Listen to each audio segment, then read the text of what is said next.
साहब के नाम का डर बहुत हो रखा है लोगों में, बहुत जबरदस्त डर हो रखा है। और कोई छोटे मोटे लोगों को डर नहीं है, संसद में बैठे हुए लोगों को डर हो रखा है। इसलिए ये आवाज नोएडा तक सीमित नहीं रहनी चाहिए, नोएडा से दिल्ली तक जानी चाहिए। जय भीम। बहुत बहुत शुक्रिया। संत कबीर कहते हैं, अरे मलमल धोए शरीर को, धोए न मन का मैल, और नहाए गंगा गोमती, और रहे बैल के बैल। ये संत कबीरदास जी कह रहे हैं। जब देश पाखंड में डूबा हुआ था, ऐसे में जिसने कभी औपचारिक शिक्षा नहीं ग्रहण की, कभी स्कूल नहीं गए, उन्होंने कहा कि अरे शरीर को धोने से क्या होगा, ये मन तो तेरा मैला ही है, तो चाहे कहीं भी नहा ले, तेरा मन गंदा है तो तू हमेशा गंदा ही रहेगा, तू कभी उच्च नहीं हो सकता। इसी प्रकार संत शिरोमणि गुरु रविदास महाराज अपनी बातों से, तमाम बातें जो हम लोगों के बीच में बातें कही, उसमें सबसे बड़ा प्रहार जाति व्यवस्था के ऊपर किया। जब कहा कि जात जात में जात है, जू केलन को बात, और रविदास मानुष जुड़ न सके जब तक जात में जात।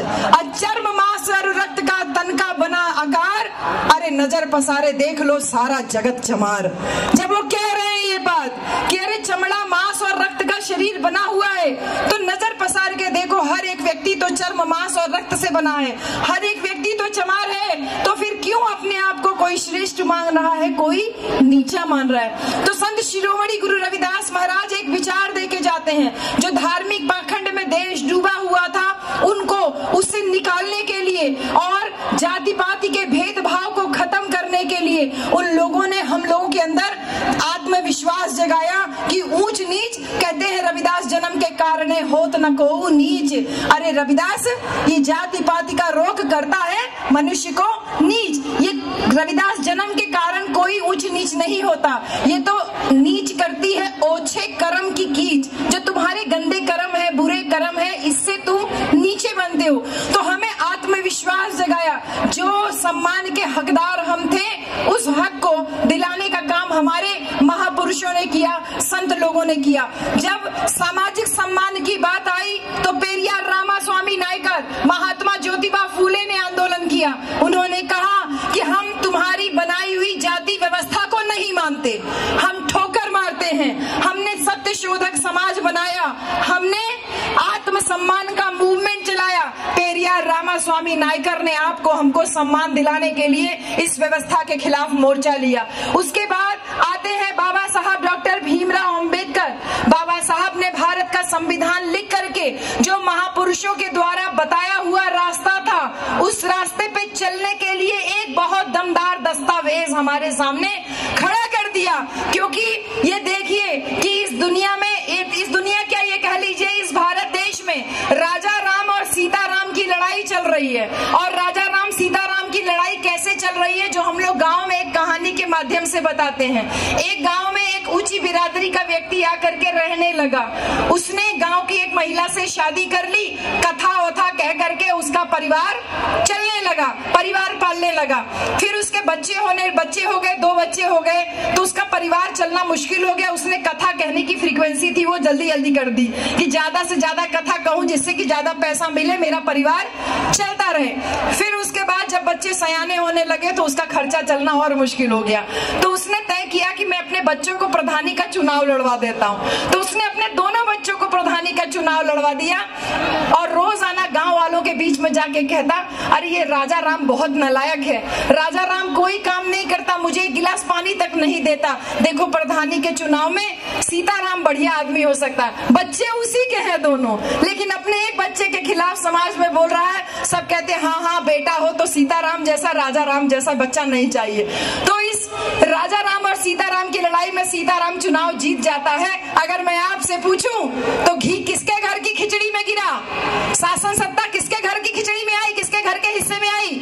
उसी आदमी के घर के हिस्से में ना आई। 5 साल तक खाने पीने का इंतजाम बहुत अच्छा हो गया। 5 साल के बाद जब दोबारा प्रधानी का चुनाव आया, उसने फिर दोनों बच्चों को चुनाव में उतार दिया और अब से क्या कहने लगा, देखो सीताराम ने प्रधान रहते हुए ना तो हैंडपंप लगवाया, ना तो किसी को मकान दिलवाया, ना तो कोई सड़क बनवाई, तो कोई काम नहीं किया। सीताराम बहुत बेकार है, अब की बार राजा राम को चुनाव लड़ना चाहिए। जनता भोली भाली थी, जनता ने सोचा सही कह रहा है, तो इस बार राजा राम को चुनाव लड़वा दिया गया, राजा राम को जितवा दिया गया। तो फिर से पूछती हूँ, घी किसके घर की खिचड़ी में गिरा? उसी आदमी के घर की खिचड़ी में गिरा ना, यानी शासन सत्ता तो मेरे ही घर में रह गई। इस राजा राम और सीताराम की लड़ाई में बारी बारी से मलाई वही खा रहा था, और जब कुछ गांव के लोग आते उससे कहते भैया हमारा मकान बनवा दो, हमारे यहाँ हैंडपंप लगवा दो, तो उसने दो मोटे मोटे हट्टे कट्टे आदमी तैयार करके रखे थे कि अच्छा तुझे मकान चाहिए, वो लठैतों से उन लोगों को मरवाने पिटवाने का काम करने लगा। यही हमारे भारत देश के साथ में पिछले 75 साल से हो रहा है। हर बार चुनाव से पहले राजा राम आके कहते हैं कि सीताराम गड़बड़ है, सीताराम आकर के कहते हैं राजा राम गड़बड़ है। जनता भोली भाली थी, बारी बारी से राजा राम सीताराम की लड़ाई में पड़ रही थी, लेकिन इस राजा राम और सीताराम की लड़ाई में एक दिन आके कांशी राम खड़ा हो जाता है और कांशी राम कहता है कि बाबा के बच्चों के बगैर इस देश का शासन में चलने नहीं दूंगा। वही बाबा साहब जिन्होंने भारत का संविधान लिख करके आपको हमको एक सम्मानजनक जिंदगी दिया, उस सम्मानजनक जिंदगी को आगे बढ़ाने के लिए मान्यवर कांशी राम साहब आते हैं। वो जनता से सवाल करते हैं कि तुम्हें आगे बढ़ना है? बोलती है जनता हाँ। बोले कैसे आगे बढ़ोगे? बोले बाबा साहब ने रास्ता दिया है। तो बोले रास्ते पे चलते हो? तो बोले कि अरे बाबा साहब तो हमको एक एक्सप्रेस वे बना के दिए, उबड़ खाबड़ रोड नहीं बना के दिए, एक एक्सप्रेस वे बना के दिए भारत के संविधान के रूप में। जनता बोली अरे हम लोग गरीब हैं, एक्सप्रेस वे पे कैसे चलेंगे, हम लोग तो खेत में पगडंडी में रहने वाले हैं। कांशी राम साहब आके कहते हैं अरे तुम गरीब नहीं हो, तुम्हारे पास वोट की ताकत है, ताकत का एहसास कराते हैं। और जब उत्तर प्रदेश में 4-4 बार मुख्यमंत्री बनाते हैं तो इस बात का एहसास कराते हैं कि तुम अपनी शक्ति से, अपनी संख्या के बल से, अपने वोट की ताकत से शासक बन सकती हो। साहब कांशी राम ने जो सम्मान का मूवमेंट चलाया, ये सम्मान की लड़ाई लगातार बहन कुमारी मायावती जी के नेतृत्व में चल रही है। लेकिन इस बात को ध्यान रहे कि जब जब समाज महापुरुषों के नाम पे या महापुरुषों के बताए हुए रास्ते पे चलता है, तब तब समाज आगे बढ़ता है। अगर हम बात करें तो ये इतिहास रहा है, मानव का इतिहास, मानव सभ्यता का इतिहास रहा है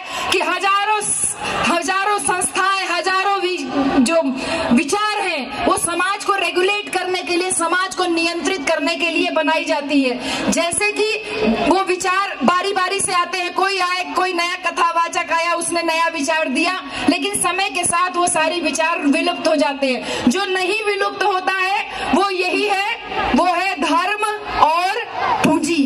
धर्म और पूंजी दोनों एक साथ चल रही है। किस तरीके से एक साथ चल रही है? जितने भी आडंबर, पाखंडवादी, दकियानूसी परंपराएं हैं, ये सब पूंजी को बटोरने के लिए चल रहे हैं। मैंने तमाम कथावाचकों को देखा है, वो कहते हैं सब मोह माया है, बहन जी कहते हैं सब मोह माया है, और खुद बड़ी बड़ी गाड़ियों में घूमते हैं। कहते हैं रुपया पैसा मोह माया है, और खुद घर में पैसों का अंबार लगाए हुए हैं। बच्चों से कहते हैं मोह माया है, और घरों में देखिए तो एक से एक लग्जरी चीज उनको मिलती है। तो ये धर्म जो है ना, इसके ऊपर सीधा प्रहार करते हैं तो लोगों की भावनाएं आहत होने लगती है, क्योंकि धर्म विश्वास की चीज है। विश्वास से आस्था बनती है, आस्था से भावना बनती है, और उसी भावना से मनोवृत्ति बनती है। जो बुद्ध की पहली कथा, जो आपके यहाँ पे बगल में पहला बोर्ड के बाद, बाबा साहब के बोर्ड के बाद जो दूसरा बोर्ड लगा है, मन ही प्रधान है। ये बौद्ध धर्म में जो धम्मपद की पहली गाथा है वो यही कहती है, मनो पुंबंगमा धम्मा मनो सेठा मनोमया मन साचे पदुठेना भासती वा करोति वा ततो नम सुख मनवेति छाया वा अन पायनी।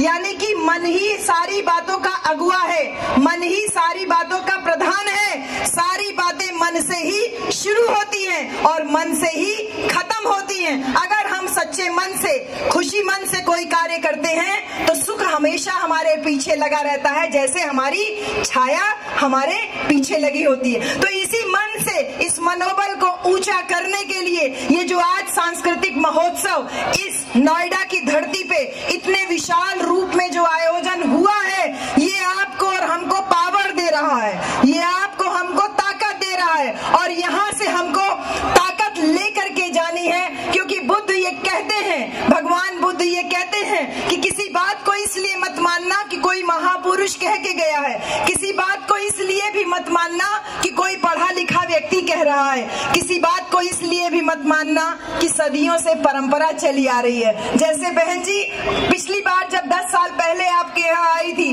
तब भी मैंने आपसे एक बात कही थी, लेकिन आज तमाम नए लोग यहाँ पर नजर आ रहे हैं, तो फिर वही बात कह रही हूँ कि जो सदियों से परंपरा चली आ रही है, स्पेशली हम औरतों के लिए, हम लोगों को तर्कपूर्ण तरीके से इन सारी बातों को सोचना है कि जब हमारी शादी होती है तो सिंदूर केवल औरतों को क्यों लगाया जाता है, आदमियों को क्यों नहीं लगाया जाता। ये बातें हम लोग गाँव में अक्सर बोलते हैं कि भाई शादी होती है तो दोनों को पता चलना चाहिए। क्यों मोहित बाबू, दोनों का पता चलना चाहिए ना कि शादी हुई है। अकेली औरत ही क्यों पता चलती है कि उसकी शादी हुई है। तर्क करना सीखिए। अगर हमने तर्क करना सीखा तो हम बदलाव ला सकते हैं, लेकिन केवल तर्क से ही बदलाव नहीं आ सकता, क्योंकि हमने तमाम ऐसे घरों को भी देखा जो बहुत साधन संपन्न है, जो बहुत पढ़े लिखे हैं, बहुत अच्छा सब कुछ है उनके पास, लेकिन इसके बावजूद घर के बाहर वाले रूम में तो बाबा साहब का फोटो दिखता है, लेकिन घर के अंदर वाले रूम में वो तमाम वैज्ञानिक सोच को धता दिखाने वाले बाकी लोग विराजमान रहते हैं। इसलिए बाहर तर्क करना बहुत आसान है, लेकिन व्यक्तिगत जीवन में अगर हमने उसका पालन कर लिया, हमारी इस आज की बात में अगर ये तमाम जो बहनें हमारी आई हैं, अगर तर्क करना अपने परिवार में शुरू कर दें तो हम एक नई पीढ़ी को जन्म दे सकते हैं, एक नए विचार को परिवर्तित कर सकते हैं। क्योंकि ये लड़ाई केवल विचार की है। दो विचारधाराएं समाज में चल रही है, एक वो विचारधारा जो हमको नीच बना के रखना चाहती है, और दूसरी विचारधारा वो जो हमें सम्मान दिलाना चाहती है, जिसको अम्बेडकरवादी विचारधारा या बुद्धवादी विचारधारा कहते हैं। तो इस धर्म और पूंजी की लड़ाई में धर्म जो है वो कमांडर बना है और हम कस्टमर बने हुए हैं। जब यही बहुजन समाज बहुजन सांस्कृतिक आंदोलन की बात करता है तो उसमें 20% मुसलमान पहले ही किनारे हो जाता है, और जो 50% पिछड़ा समाज है वो चुपचाप कहीं किनारे खड़ा होता है या खुद ही उसके खिलाफत में होता है। तो भाइयों, मेरी प्यारी बहनों, ये लड़ाई एक जाति की लड़ाई नहीं है। बहुत सारे लोग ग्रेट चमार बनाए हुए समाज के बीच में फिर रहे हैं। ये लड़ाई चमार धोबी पासी बनाने की लड़ाई नहीं है, ये लड़ाई बहुजन समाज को शासक कौम बनाने की है। और जिस प्रकार से ये जो आज मेला का आयोजन हुआ है और तमाम स्टॉल जो लगे हैं, बाबा साहब का जो एक सामाजिक आंदोलन, राजनैतिक आंदोलन, सांस्कृतिक आंदोलन, और जो सबसे बड़ा बाबा साहब का इंडिकेशन था, जो सबसे बड़ा इंडिकेट किया बाबा साहब ने, वो था हमारा आर्थिक मूवमेंट। हमने स्टॉल लगाया, हमने प्रचार किया, घूम घूम के प्रचार किया, सामाजिक आंदोलनों का प्रचार किया, राजनीतिक आंदोलनों का प्रचार किया, विचारों का प्रचार किया। लेकिन जब बाबा साहब के आर्थिक विचारों के प्रचार प्रसार की बात आती है तो हम पीछे हो जाते हैं। क्यों नहीं हम डीजे लगा करके बोलते कि बाबा साहब की वजह से आरबीआई की स्थापना हुई। जो ये पूंजी की बात है कि इस पूंजी ने हमारे देश को आज एकदम हाशिए पे लेके आ रहे, कुछ मुट्ठी भर लोगों के हाथ में पूरी देश की सत्ता पहुंची हुई है, और वो अपने इशारे पे इस पूरे बहुजन समाज से लेकर के पूरे देश की शासन सत्ता को अपने कब्जे में किए हुए हैं। ऐसे में बाबा साहब की आर्थिक क्रांति आरबीआई के माध्यम से जो उन्होंने शुरू की, और मान्यवर कांशीराम साहब ने जब इसको आगे बढ़ाया और कहा कि नीचे दुकान ऊपर मकान, ये साहब कांशीराम ने किया था, कहा था। और हमारे बाबू मोहित जी जो अलीगढ़ से आए हैं, इन्होंने एक जमीन खरीदी, नीचे दुकान और ऊपर मकान बनाया। क्यों नहीं हम छोटी छोटी छोटी दुकानें खोल सकते हैं। हमारे महापुरुषों के जो स्टॉल पीछे लगे हुए, इन स्टॉलों पे इतनी अच्छी बिक्री हो रही है, इतना अच्छा जो एक सांस्कृतिक कल्चरल परिवर्तन, कल्चरल चेंज जो देखने को मिल रहा है, ये कहना काफी होगा कि जिस प्रकार से ये मेले का आयोजन, बौद्ध महोत्सव का आयोजन ग्रेटर नोएडा की धरती पे हो रहा है, ऐसे आयोजन हमको और जिलों में भी बारी बारी से करने की आवश्यकता है। क्योंकि ये बात को बहुत अच्छे से ध्यान रहे कि बाबा साहब ने जब सांस्कृतिक परिवर्तन के लिए हमको विकल्प दिया और विकल्प के रूप में जब 14 अक्टूबर 1956 को बौद्ध धर्म ग्रहण किया, तो उसको आपने और हमने हाथों हाथ लिया बहन जी। क्योंकि मानव, बौद्ध धर्म की यही पहचान, मानव मानव एक समान, आपको हमको इकट्ठा एक सूत्र में बांधने के लिए बाबा साहब भगवान बुद्ध की शरण में लेके गए। लेकिन जो ओबीसी समाज है, यानी जो पिछड़ा समाज है, उसको भी बुद्ध की शरण में लेके गए, लेकिन उसको इस बात का आभास ही नहीं है, पिछड़े समाज को इस बात का आभास ही नहीं है कि उसके साथ भी अत्याचार हुआ, उसके साथ भेदभाव हुआ, उसको इस बात का आभास ही नहीं है। लेकिन वो ये मान के चलता है कि मैं ऊंची जाति का हूँ। लेकिन जब माननीय अखिलेश यादव जी, जो उत्तर प्रदेश के पूर्व मुख्यमंत्री थे, जब उनका घर धोया गया, तो इस बात को,